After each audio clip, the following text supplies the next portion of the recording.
Maria Corina Machado was going to be tough to beat. Yes, the Venezuela opposition leader won the Nobel Peace Prize, just announced today.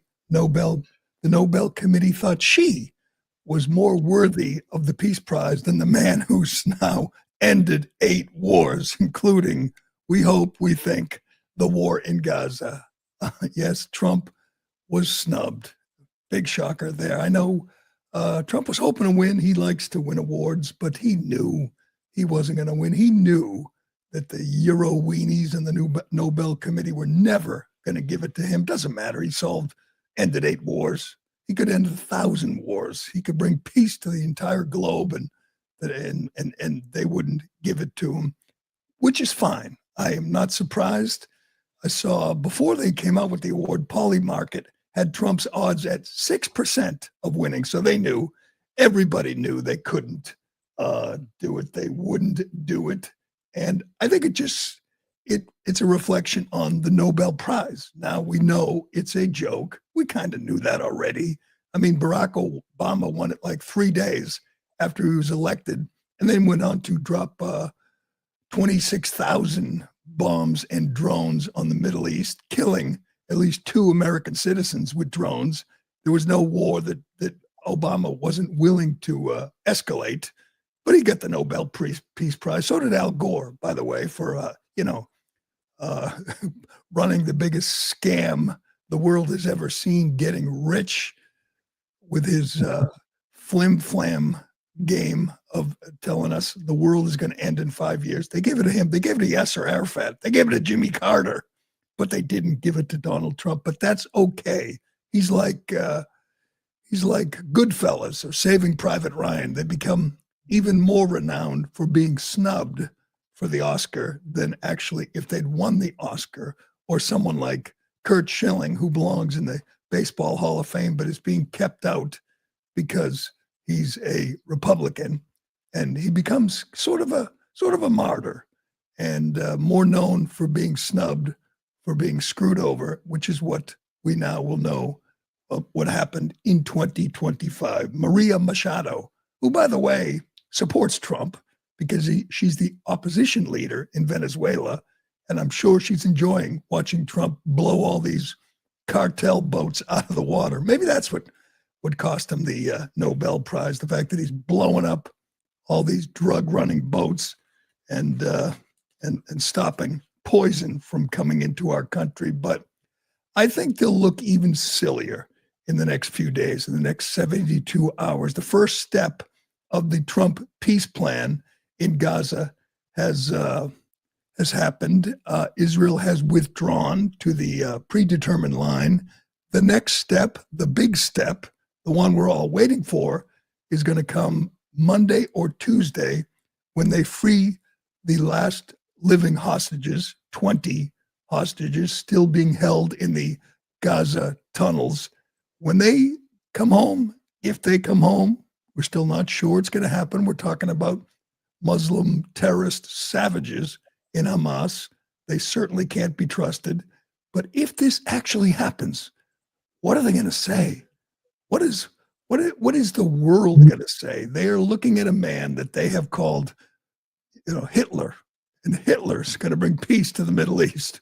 They're looking at a man who they said was a warmonger who would start World War III, and he's done nothing but end wars, end killing, end conflicts. And he might be obnoxious sometimes. He might brag about his accomplishments a little too much, but they can't deny what he's done. And it is absolutely killing them. They have to, at some point, say, you got to give him credit. You have to hand it to him. This would never have happened under Joe Biden, or certainly under Kamala Harris, or any other president.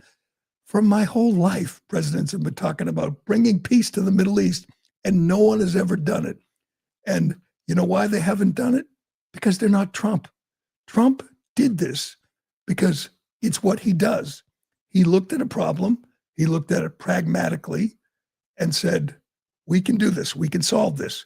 He went to the Middle East and sold them on trade and commerce, told all the sultans and kings and and in various Middle Eastern countries that, we can do business. You can get rich. You can do what's good for your country, but we have to solve this problem. He went to Qatar and Egypt and Saudi Arabia and Turkey and got them on board. That is not only something that Joe Biden couldn't do, it's something Joe Biden wouldn't even try to do. He wouldn't even consider doing that. And even Trump's most ardent critics had to say, yeah, he did it. He put pressure on Hamas and on Israel through these other countries. And he actually was in the Oval Office with Netanyahu and made him get on the phone to Qatar and apologize for that strike where they killed the Hamas leaders in Doha, like missile into Doha, killing the Hamas leaders. He made Netanyahu apologize as part of this deal. That's what's called, that is the art of the deal. That is called a negotiation. And I know I've said this before, but we saw it on full display this week. This is a man who is not ideological, who is not beholden to some partisan aim. He's just making a deal, the best deal he can make, the best deal for everybody involved, including America. And that's the way he looks at it. That's not something any Democrat or Republican could do, at least none that I've seen in my lifetime, who just sits down, a practical, transactional businessman, and said, let's get this done. He did it with all the other conflicts, with Pakistan and India, with Azerbaijan and Armenia and Rwanda and the Congo. And he did that, pretty quietly under the radar. This was high profile. This included so many other parties, so many other people, and he just wouldn't stop till he got it done. You can hate him. You can hate his style. You can hate the fact that he's closed the border or implemented tariffs. You can't take this away from him. Nobody can. They can snub him for the Nobel Prize. They can talk about, how crude he is or how obnoxious he is, or what, but you can't take this away. It is a massive accomplishment, an historic accomplishment, and it's going to get better because we're going to see hostages come home. We're going to see Hamas disarmed. We'll see, terror attacks. We'll see, issues, hurdles that he has to overcome. But in the end, this is something every president has promised to try to do and failed. It took Trump. It took the deal maker. It took the practical, pragmatic, common sense guy to sit down and just say, why don't you do this? You do that. Why don't you call him, call them, apologize for this? And he made the deal. And they're going to lose their minds on Monday and Tuesday if we see hostages. They're going to be gone. They're going to be starving. They're going to be sick. But if 20 living hostages come home, people in Israel are going to go crazy. People around the world are going to take note. And it's going to be the most historic peace treaty we've ever seen in our lifetime. The most historic peace treaty since freaking World War II. And it will be undeniable that it took this guy, it took this singular ability, this talent, this gift of making deals to get it done. And everybody will have to give him credit. They won't give him an award, but they will give him credit, and it will be something to see. I look forward to that. I mean, God knows the last guy, Joe Biden, never even mentioned the hostages, never even attempted to do this. It was beyond his wildest imagination that you could actually do this. So if you voted for Kamala, if you wanted Biden for a second term, just know that this wouldn't have happened, that this is once again what we voted for. You're seeing it.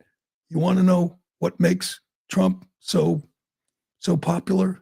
You want to know why Trump connects with people, why they support him, why they are so enthusiastic? Because he did that, because he can do this, because he has the ability, the drive, the determination, the to get it done. And he got it done, and it's just going to be amazing. And I'm not sure what else is going to go on in the world on Sunday, Monday, Tuesday, but they're going to have to watch this, cover this, talk about this, and they're going to have no choice. The evil orange man is going to they're going to have to applaud, stand, and cheer.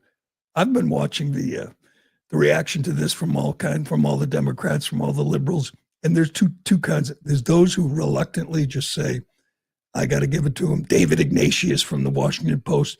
Hell, Dan Goldman, the congressman, Trump hater from New York, said Trump did this by getting other countries to pressure the parties involved. He admitted Biden could never do it. They admitted that this would never have happened if Trump didn't take the White House. Those people are, I mean, the other kind of Democrat, the other kind of Trump enemy is these people who've said nothing. And we went through it yesterday. Ayanna Pressley, AOC, Ilhan Omar, Jar Pramajal, whatever. They say nothing. They demanded a ceasefire for 2 years. They demanded a ceasefire beginning on October 8th, 2023. They finally got it, a real ceasefire, an actual ceasefire, a peace deal. And they have said nothing. That is so revealing. They didn't care about a ceasefire. They didn't care. They just hate Israel. They just don't like Jews. That's the bottom line. That's the way Ilhan Omar and AOC and Ayanna Pressley, that's the way they look at it. They can't give them credit, so they just sit on their hands and say nothing, and I love it. That's good. Good. Keep it up. Keep it up, girls. We know where you stand. We know you're disappointed in this because you can't use it anymore. You can't scream ceasefire now because you got your ceasefire now, and you have said nothing. It says so much more about you than it does about Trump. But it was quite a week for Trump. Let's be honest. This was the tour de force, but we got so much more. And I have to say, we finally, 9 months in, are finally getting accountability. We're finally getting justice. At least the early stages. We talked about James Comey last week, that scoundrel, that liar, that snake, that absolute disgusting swamp creature. And now we have number 2 on the list. Comey was number 1. That was good. Number 2, I like this too. Letitia James. Yes, the absolutely corrupt, maniacal, insane attorney general for the state of New York. It is hard to believe when you listen to her, when you look at her, that New York State elected her as their top law enforcement official. She went after Trump. It was the most ridiculous. They called it novel, the novel prosecution of Trump for allegedly mortgage fraud. It was a joke. We all know it was a joke. It didn't matter. She got it in New York in front of a New York jury with New York judges who all hate Trump. They kept him in a courtroom all summer when he should have been campaigning. It was the most outrageous use of lawfare I've ever seen by a woman who campaigned on the promise to get Trump. That was the cornerstone of her campaign for AG. She was going to get Donald Trump, no matter what. Get Trump, get Trump's family. She went after Trump's foundation, the family, the charity, and forced him to disband a charity because she hated Trump, hates his family. And she told everyone in New York, elect me, I will get him. And now that she's under indictment for bank fraud, all her friends in the media, all the Democrats are screaming about selective prosecution. Yes, selective prosecution of a woman who vowed to get one man if they elected her. That's the definition, I would say, of selective prosecution. This is the ultimate in karma. In what goes around comes around. She's been indicted in Virginia by a Northern Virginia grand jury, which is likely mostly liberals, mostly Democrats. They indicted her on 2 counts, bank fraud and lying to the bank. And here's all I'm going to say to the people who are defending her and accusing Trump of using lawfare. I will tell you what she did. Now you tell me what Trump did, okay? I'll start. She lied on her mortgage application when she bought a home in Virginia and said it would be her secondary residence, said it, signed it, said she would not be renting it out. Then she rented it out. She saved over $18,000 because she got favorable terms for the mortgage. All right, that's the fraud. And she lied to the bank. That's the crime. Now you tell me, what did Trump do? Who was the victim? Who did he steal from? You can't, because there was no crime. It was made up by this lunatic, Letitia James. We all talked about it at the time. They said Mar-a-Lago was worth $18 million, which was comical. They said he defrauded the bank. The bank's Deutsche Bank testified on his behalf, defended him. There was no victim. No one lost money. No one suffered. And they went after him. And because they had a rigged jury, he was fined $450 million. It was outrageous. And the people who were telling you, oh, no one's above the law, when she went after Trump, are now telling you, oh, Trump's just getting retribution. I don't care what you call it. Call it retribution. Call it revenge. Call it whatever you want. She committed a crime. It's not based on eyewitness testimony, or it's based on her own signature on the mortgage application. You could say that's not a serious crime. Hell, you could say what CNN's Cassie Hunt said. Everyone does it. That was her defense. Everyone does it. Everyone commits mortgage fraud. I never knew that. I never committed mortgage fraud. I've never been investigated for this. I've had mortgages. I've never lied on a mortgage application. Here's you knew they would circle the wagons around this crazy woman, and they did. And once again, they're just flailing. They're incoherent. Sure, she did it. We all can see it. But who hasn't lied on a mortgage application? Watch this.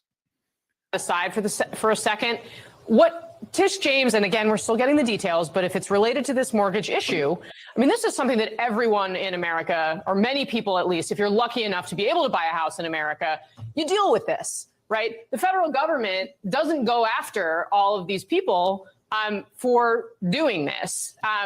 Does that? So there's your defense. Everyone does it.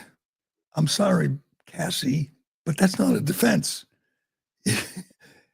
You can't. I watched all kinds of people, all the cable news, online, coming up with a defense saying it's political, saying it's retribution. None of them says she's innocent. You can't. You know what she did. It couldn't be clearer. It is black and white. As Mike Davis, the legal analyst, the Trump defender, said, this case is airtight. Get me the indictment. We got the paragraph. It could not be clearer. It is the exact opposite of the case she brought against Trump, where even her supporters, even Trump haters, didn't understand it, couldn't explain it. You could sit there and watch Joe Scarborough for 4 hours. You still wouldn't understand it. It was clearly just a woman who picked a man, didn't care about the law, the crime. The man went after the man. Here it is from the indictment. Explain this, you name it, whoever's out there defending her. Cassie Hunt, tell me why this isn't a crime. The indictment says the misrepresentation on the loan application allowed James to obtain favorable loan terms not available to investment properties, including a note rate of 3%, avoiding the higher rate of 3.8%, resulting in approximately $17,837 in rate savings over the life of the loan, a seller credit of approximately $3,288 for total ill-gotten gains of approximately $18,933 over the life of the loan. So she scammed the bank out of $19,000. You could say that's not a big deal. That happens all the time. You can't say she didn't do it. The Daily Caller sent reporters to the house in Virginia where there were people living there, renters living there. She signed the document saying she wouldn't rent it.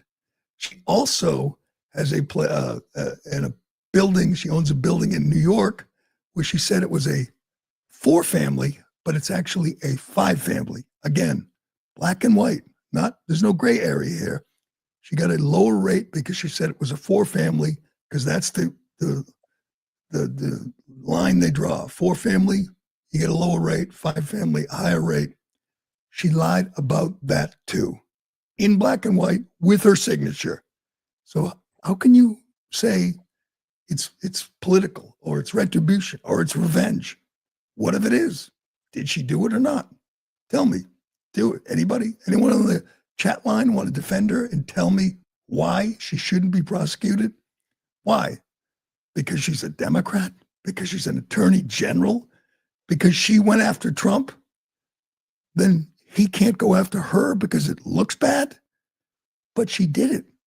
It's obvious. I mean, obviously she'll have her day in court. She is going to lose it all. She's going to lose her job. She's going to lose she's going to lose money. She might even lose her freedom. I'm sure there are people who've gone to jail for this. But the defense is, yeah, but Trump. Yeah, but Trump's getting revenge. So what? What is he supposed to not charge her?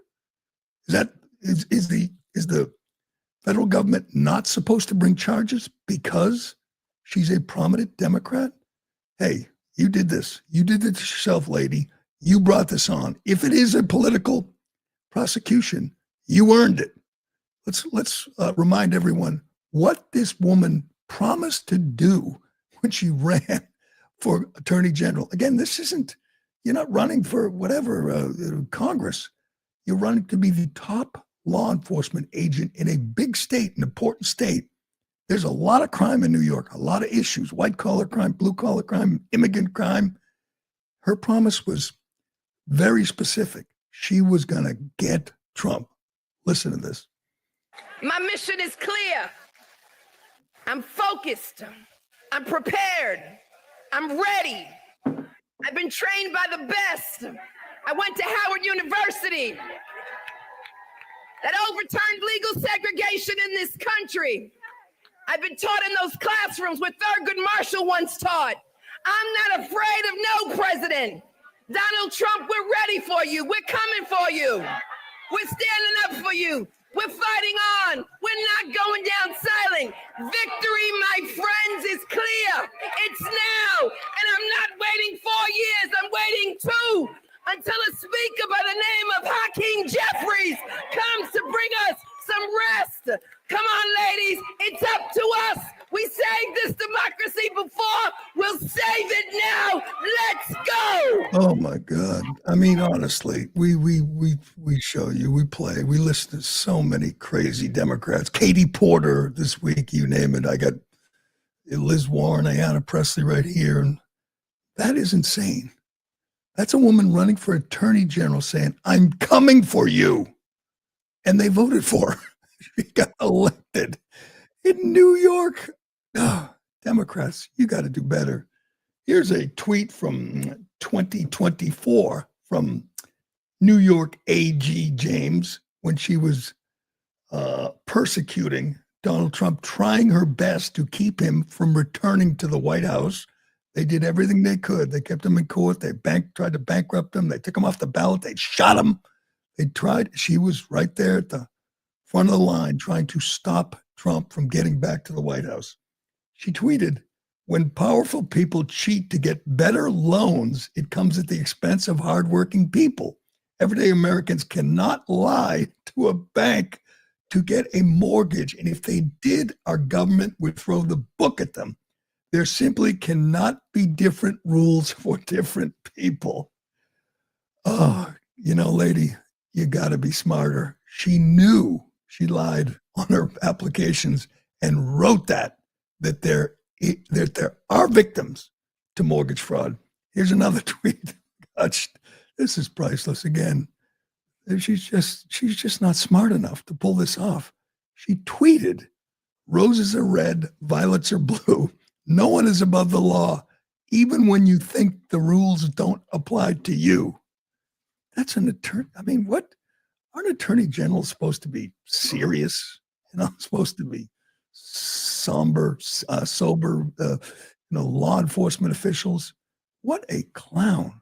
What an absolute joke this woman is. And she's also very loud and left quite the trail of receipts behind, which I have to say we're enjoying. Get me lit more from Big Tish. Oh, we'll get to her statement from yesterday about how she's not afraid. I love that. I'm not afraid, just like James Comey. Here is more from Big Tish. Mr. Trump and the Trump Organization saved an estimated $150 million by receiving favorable interest rates that were only provided based on the false and misleading statements of financial condition. White-collar financial crime is not a victimless crime. When the well-connected break the law to take in more money that they are entitled to, it reduces resources to working people, to regular people, to small businesses, and to all taxpayers. Everyday people cannot lie to a bank about how much money they have in order to get a favorable loan to buy a home or to send their kid to college. And if they did, the government would throw the book at them. Yes. Everyday people can't lie. Just me. I can lie. You are just absolute. You are done, lady. You are done. And I can't, I mean, I love it. I mean, obviously, she's corrupt. She is absolutely guilty. She is guilty. Oh, we'll wait. We'll try her. She'll get a jury. And you know what? She'll make a deal because she can't go to trial. All they have to do is post that damn indictment, post the mortgage application with her signature up on the wall and say, look, she signed it. She lied. She made money. She did not use that as her secondary residence. She rented it out. Is it a serious felony? No, but she's guilty, and she prosecuted Trump for nothing. So good luck to Big Tish. Yeah, get me a statement from yesterday. I love this. Just like Comey, I'm not afraid. What does that matter? Afraid of what? You've already been indicted. Who cares if you're going to stand there and puff out your chest and say, I'm not afraid? What does that matter? That doesn't affect anything. It's just, yeah, I mean, honestly, this woman did not think this through. Let's face it. Here she is from yesterday. This is nothing more than a continuation of the president's desperate weaponization of our justice system. He is forcing federal law enforcement agencies to do his bidding, all because I did my job as the New York State Attorney General. These charges are baseless, and the president's own public statements make clear that his only goal is political retribution at any cost. The president's actions are a grave violation of our constitutional order and have drawn sharp criticism from members of both parties. His decision to fire a United States attorney who refused to bring charges against me and replace them with someone who is blindly loyal not to the law, but to the president is antithetical to the bedrock principles of our country. This is the time for leaders on both sides of the aisle to speak out against this blatant perversion of our system of justice. I stand strongly behind my office's litigation against the Trump Organization. We conducted a 2-year investigation based on the facts and evidence, not politics. Yeah.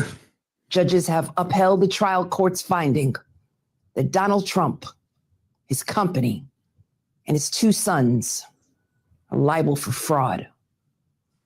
I'm a proud woman of faith, and I know that faith and fear cannot share the same space. Good. So today, I'm not fearful. I'm fearless.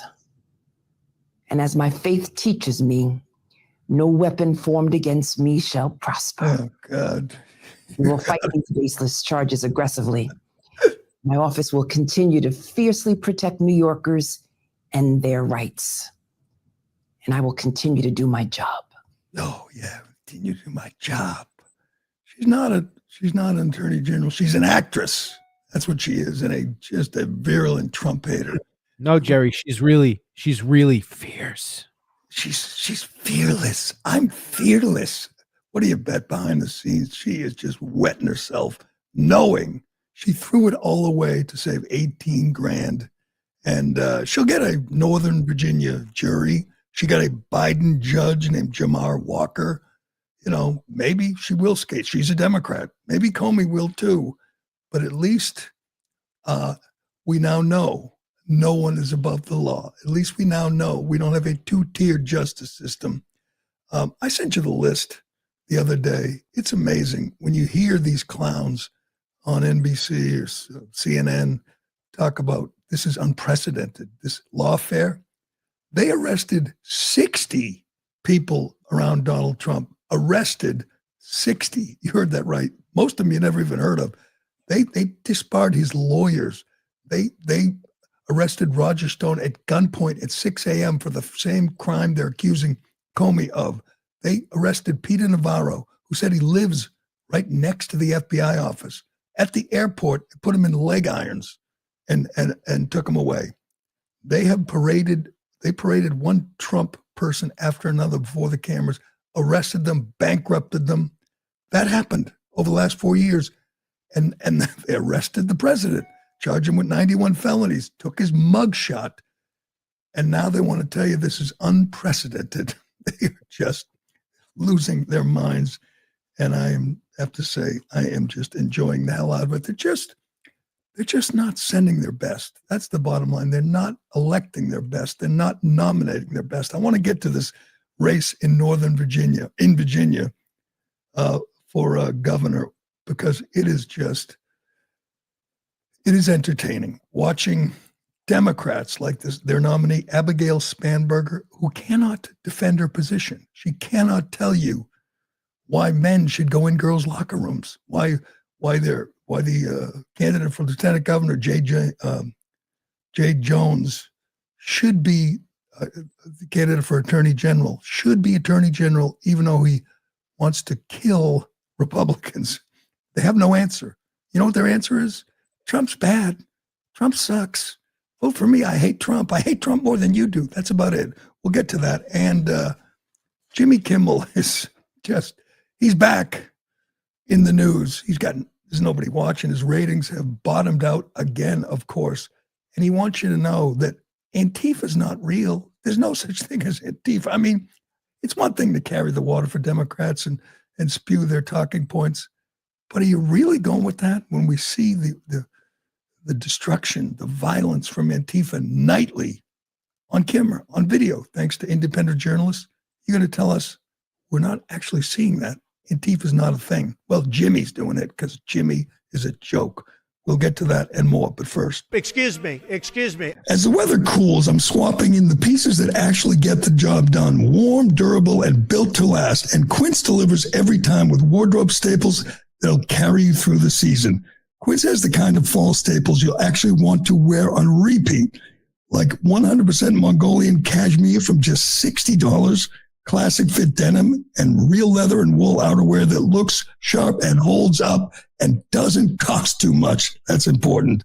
I'll tell you what I love. I love my new suede trucker jacket. It's perfect for layering. It just looks really casual and put together. It makes me dread the coming cold nights a little less. By partnering directly with ethical factories and top artisans, Quince cuts out the middleman to deliver premium quality at half the cost of similar brands. Layer up this fall with pieces that feel as good as they look. Go to quince.com/Gerry for free shipping on your order and 365-day returns. Now available in Canada too.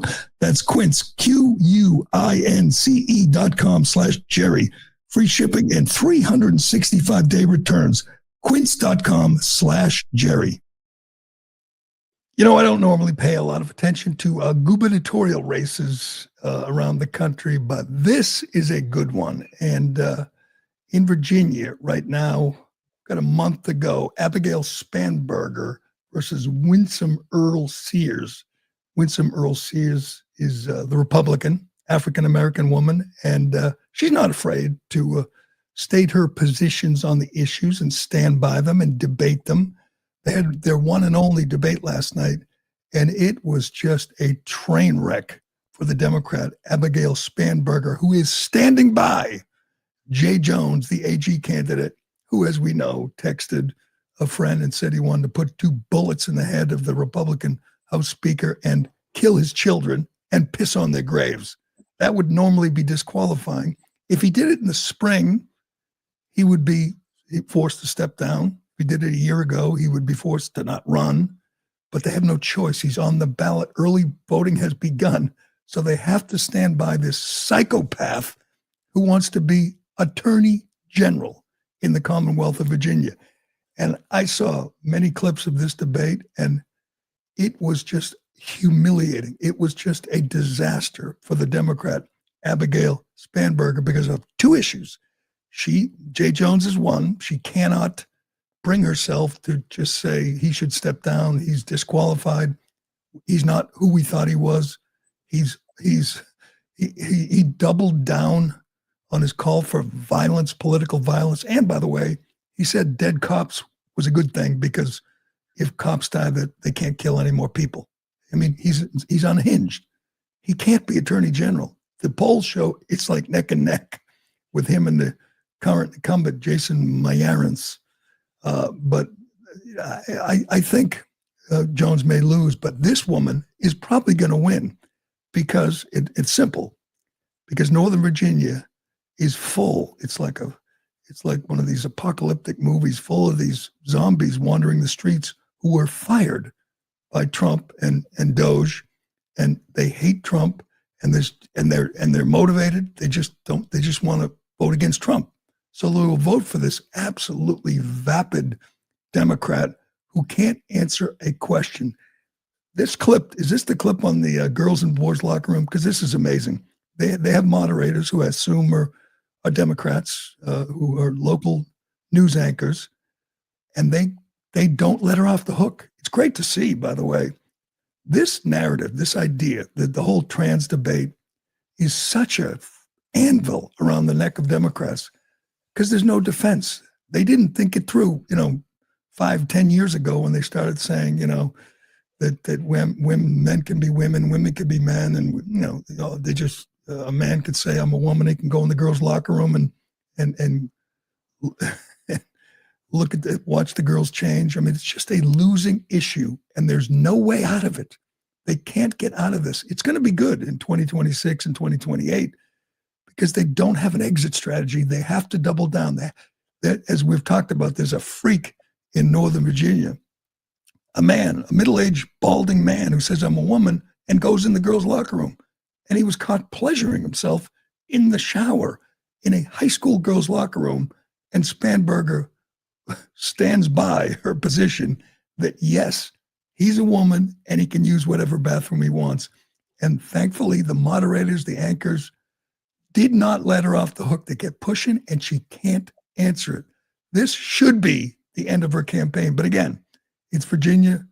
Northern Virginia is full of Trump haters, full of laid-off bureaucrats, and they are going to elect her. I have no. I don't think she's going to lose. Sadly, she should. But they will elect someone like this just because they hate Trump. But anyway, she is so bad. She is just lost. Watch this and just enjoy as Winsome Sears jumps in occasionally to pounce, as well she should.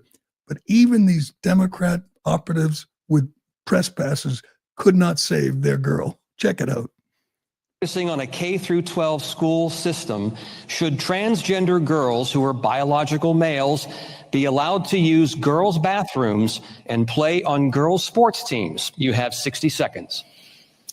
I'm a mother of 3 daughters in Virginia public schools, and nothing is more important to me than their safety and their experience in schools.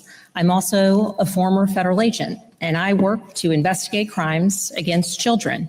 And so nothing is more important to me than the safety of all of our children. And that work, in part, has earned me the endorsement of Virginia's Police Benevolent Association. Tell Steve Ms. Earl Descalzo Sears, to not Ms. importantly, Spanberger is to talking. Please let her on finish. issues related to what's happening in our schools and each individual community, I think it's important that we have parents and teachers and administrators making decisions about their individual schools, not politicians. And if we are talking about the safety of our children, I Well, would at least ask we why agree my on that. opponent continues to support efforts to defund public safety, an effort carried on continually by this Ms. administration. Spanberger, once again, the question was, should transgender girls who are biological males be allowed to use girls' bathrooms and play on girls' sports teams in K through 12? You have 15 seconds to clarify. In cases across Virginia, I think it's incumbent upon parents and educators and administrators in each local community to make Newsmax decisions locker rooms. locally. That's what this is about. Ms. Earl Sears? There should never be We're gonna get nude to you in a men moment. Oh in my locker goodness, we rooms. finally have her saying that, but you voted for that. Ms. Earl Have you Sears. finally My opponent- Ms. Earl said Sears, that you are now? just lying. intruding on Are we in time here. We're agreement trying. now? Are you Ms. going Earl to Sears, tell? this is Ms. Spanberger's time. I have a follow-up question for Ms. Spanberger. Would you rescind the Youngkin administration policy requiring boys and girls to use bathrooms aligning with their biological sex? You have 30 seconds. My priority would be to ensure that local communities, importantly parents and teachers That's and a yes or educators, no. are able to work together to meet the unique needs of each school and each community. girls And need that is privacy. important. And I say that as a mother of 3 daughters in Virginia public schools. Exactly. And as someone who used to investigate crimes against children. The way that we keep our children safe is by ensuring they are safe in schools, which includes funding law enforcement and public safety. But at Ms. its Spanberger, the question was, would you rescind the Youngkin administration policy requiring boys and girls to use bathrooms aligning with their biological sex? You have 15 seconds to clarify that question. Yes. And my answer is that in each local community, decisions should be made between parents and educators and teachers in each community. It shouldn't be Parents don't want dictated their by girl children. politicians. Please don't interrupt. We're coming to you next. Okay. You have 30 seconds. You have 15 seconds. It was a yes or no question. Will you rescind the order from Glenn Youngkin that men can't go in girls' locker rooms? I have 3 daughters and we have to fund law enforcement. This is beautiful. I have to say, this issue isn't going away, Democrats. You better come up with a better answer than that. That was almost as cringy as Biden saying that he's going to kill Medicaid. Or Biden in any answer in the debate with Trump in last June. That was so bad. Latest polls have her up 51-44. She's going to be governor, and she can't answer a simple question. Should men be allowed in girls' locker rooms? And kudos to those moderators, because they're rooting for her. They hate Sears, and they would not let her off the hook. Oh, they would admonish Sears for interrupting, saying, answer the question, which was good. She should, and she can't. No Democrat can. They cannot defend their position. And thankfully, this issue has come to the forefront, and it's not going away. And that woman is going to be governor, and that pervert down there in Virginia, the bald, middle-aged guy, he's going to be free to go into girls' locker rooms and go into girls' bathrooms and just gawk at the girls. That's what this insane trans position Democrats hold and are sticking to. That's what it has wrought. You cannot get out of this. She's going to have to continue to pander to the trans mob when she gets elected. She was also asked about her crazy, deranged, demonic running mate, Jay Jones, who wants to put bullets in the head of Republicans. By the way, he's gotten the endorsement of all the gun control groups and the anti-violence groups. They're endorsing the guy who wants to put a bullet in the head of his political opponent and kill his children and piss on their graves. Here she is again. This answer is almost as bad as that one. Asked about Jay Jones and will she denounce him? Go ahead. Thank you, Ms. Bamberger. I didn't hear an answer there on the endorsement issue, so I want to just make sure. Will you continue to endorse Jay Jones to be the next Attorney General of Virginia? And were you aware of these text messages before they released? You have 30 seconds.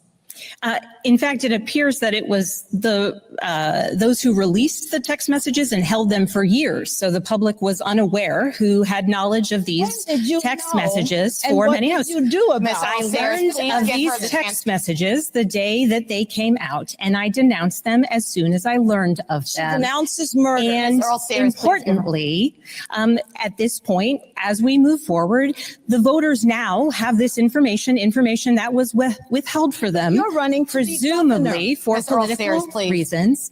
But the voters now have the information, and it is up to voters to make an individual choice based on this information. I understand what you're saying about the voters, but for you yourself, do you still continue to endorse Jay Jones? 15 seconds, yes or no? We are all running our individual races. I believe my opponent has said that about her lieutenant governor nominee. Ms. Earl Sayers, And it's up to every person to make their own decision. I am running my race to serve Virginia, and that is what I intend to do. Thank you, Ms. Bamberger. We just want to clarify, what you're saying is that as of now, you still endorse Jay Jones as Attorney General. I'm saying as of now, it's up to every voter to make their own individual decision. I am running for governor. I am accountable for the words that I say, for the acts that I take, for the policies that I have put out. Thank you. I am responsible for the policies I put out and the work I will endeavor to do tirelessly for the people of Virginia. Thank you, Ms. Bamberger. That is unbelievable. Did she know that she was going to be asked this? It's like the Katie Porter thing. They can't handle life outside their little bubble. They can't handle one slightly difficult question. But she knew those two questions would be asked, and she wasn't prepared. And she's going to be governor. It's just, that's where we are right now. Democrats are not sending their best. Speaking of not the best, let's get to Jimmy. Okay, let's check in on Jimmy Kimmel. He had one big night after he returned from his suspension and went after Trump and had, huge numbers, huge ratings. The next day, the ratings went back to the normal place where they were, lost 71% of his audience. I find this almost as amazing as, defending men and women's locker rooms, defending Antifa. Trump, as we know, has broken these people.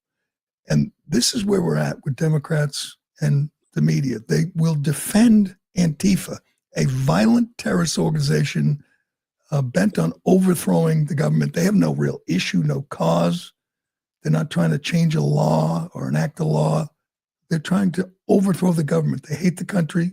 They hate capitalism. They're all insane. Most of them are trans. They're all like sickly, gaunt, lost souls. They tried to kill ICE agents in Texas in an ambush. They're not an organization with a president. That doesn't mean they're not terrorists out to destroy this country. We see it every night. Every night in Portland, Chicago, we see them. We know who they are. We've heard people who've been in Antifa and left talk about their actions and their mission. Jimmy Kimmel, who used to be a comedian, now he's just an extension of MSNBC, a more feminine version of Rachel Maddow. He says Antifa doesn't exist. We just watched a roundtable at the White House where a bunch of independent journalists talked about getting beaten, attacked, but almost killed by Antifa, black-clad anarchists. And this is the defense they have. They don't exist. Even by his standards, I find this to be incredible. Here's Jimmy last night. One of the individuals we arrested recently in Portland was the girlfriend of one of the founders of Antifa. Finally, they got the girlfriend of one of the founders of Antifa. You understand? There's no Antifa. This is an entirely imaginary organization. There is not an Antifa. This is no different than if they announced they rounded up a dozen Decepticons. We've captured the Chupacabra, everyone. That is amazing. I mean, I know, again, he lives in a bubble. He's got armed security, probably a gated community. Does he watch the news? Does he pay attention? Antifa doesn't exist. That's how far they will go to fight Trump, to stop Trump, to oppose Trump. They will defend Antifa, violent anarchists who attempted to murder ICE agents, shot a local cop in the neck in Texas, who are destroying Portland nightly, and they don't exist. They can't defend their position. They can't say, oh, they're right because they want to change this law or whatever, elect this person. They can't defend their position, which is destroy the country. So instead they say they don't exist. Just remarkable. All right, how much? I got to get to this because this is my favorite story. This is such a great idea. TPUSA, Charlie Kirk's outfit, Turning Point, has come up with just a brilliant idea. As I mentioned, the NFL is still woke, sadly. Still woke, still stupid messages in the end zone, still does the pride thing. And they continue to pander to a small minority of their audience by picking just the worst people to perform at halftime. I thought Kendrick Lamar was bad. He was. The Weeknd was bad. He was. This one's worse. Bad Bunny is a guy who, A, doesn't sing in English, B, hates America, has said he will not perform in the United States because he hates this country, even though he's from Puerto Rico, and dresses as a woman, just a total radical lunatic. And it's it's the NFL spitting in Trump's face and spitting in half the country's face. When you pick this guy to perform at halftime, you're not trying to appeal to your fans. You're trying to pander to this small minority. You're showing that you are beholden to Jay-Z and the small minority. Anyway, everybody's kind of, vowing to boycott the NFL or boycott the halftime show. TPUSA has a better idea. How about counter-programming? I love this idea. They're going to come up with their own halftime show, so you can flip over to whatever channel on Super Bowl Sunday at halftime, February 8th. They haven't announced it yet. The All-American Halftime Show. They've teased it, and I have a feeling it's going to be big because TPUSA is big. They banged out arenas, like big arenas, the last two nights in Montana and South Dakota, or North Dakota, one of the Dakotas. I mean, just full arena, like, 15,000 people in these remote places. They are bigger than ever. They have more TPUSA chapters than they ever dreamed of. And they're going to counter program. And I'm going to guess. Here's my guess. Ironhead, I'll let you guess. Kid Rock, Jason Aldean, and Lee Greenwood. What do you think? Triple header. Usually there's like three people who perform. I think it's going to be the Creed the entire time. Creed would be good. Creed, people don't understand. Creed is just a symbol. It's a big middle finger. Say, screw you. We're going back to All-American, red, white, and blue. Have them go out there and whatever, team jerseys, sing a couple songs. Whatever they do will be well received. It'll be good. It'll be so much better than Bad Bunny. And they're going to do it in a stadium somewhere. They'll fill a stadium for a halftime show, for a 20-minute performance, because people are pissed and they're disgusted with what the NFL's doing. Let me ask you this, Jerry. Are if you asked me a week ago, I would have said Zach Bryant. So that's not going to happen. No. Are you leaving your couch watching the Super Bowl to go watch that halftime show? If I just change the channel, yeah, why not? If it's on whatever it's on, I know, but I'm talking about the people in attendance. I'm not missing the question. Like, I saw one of the TPUSA guys say that was asked, would you show the game on a big screen at wherever you're doing this performance? But I'm going to guess the NFL will stop that somehow. If they could show the game on the big screen, they will pack a stadium. It will be huge. It will be great. And they could pick any number of people. They could have, you name the country, anyone besides Zach Bryant and Garth Brooks. But there's lots of country performers who would love to do this. But I'm gonna predict Kid Rock will be huge. If Kid Rock does, they're not going to get Super Bowl numbers, but they will get the attention of the viewing public, particularly the people. I mean, hell, people are going to watch like 2 minutes of Bad Bunny and say, this sucks. This is awful. They know it's bad. I don't think they realize how bad. Oh, that's a good one. Jelly Roll. That's a good guess. I'm not sure he'd be up for it, but you know, they're going to be paying real money. TPUSA is flush with cash, so they can get some big act. And how about Morgan Wallen? You know, I'm not sure he's on board, but he's huge. You telling me that they can't fill a stadium to watch 20 minutes of Morgan Wallen or Jason Aldean or Kid Rock? I don't know, but it's going to be good. And I don't think the NFL realizes that they pushed it with The Weeknd and with Kendrick Lamar. And this time people are really disgusted because they know Bad Bunny sucks and they know he hates them and they hate him. So it'll be Ted Nugent. I think he's a little old. I don't think the kids know who Ted Nugent is at this point. But lots of support for Jelly Roll. Brandon Lake. Yeah, that's a good one. You could have a lineup of country people. Maybe they'll play for longer than the halftime. Maybe they'll play right into the second half if it's a boring game. But I think people will look for the TPUSA show just out of defiance, just as a middle finger to Roger Goodell, and they should. But we'll see. They haven't announced it yet. They teased it. Says we got some big. They said people are reaching out to them, volunteering to perform on that day. So it will be interesting to see who they sign up. All right, we got to leave it there for today. It's a big weekend. It's going to be big. Monday, Tuesday, whenever the hostages come home, this is going to be historic.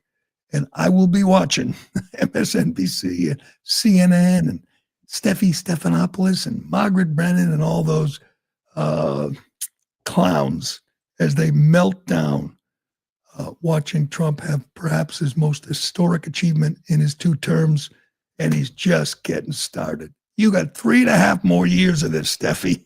Get used to it. All right, let's go out with Martha Raddatz, because there's a lot of media people who are just defeated. Trump has beaten them, and they can't, if they're going to be honest, they have to say this is a historic achievement. Oh, that's a good idea. A hologram of Toby Keith, because Toby Keith would be the perfect guy. He's no longer with us, but maybe they can do a tribute to Toby Keith. I'm looking forward to whatever they got up their sleeve. We will see. But that will do it for today and for this week. Thanks for watching. Thanks for listening. I'm Gerry Callahan. This is The Callahan Show, and we'll do it again next week. The role President Trump played in bringing all of this about.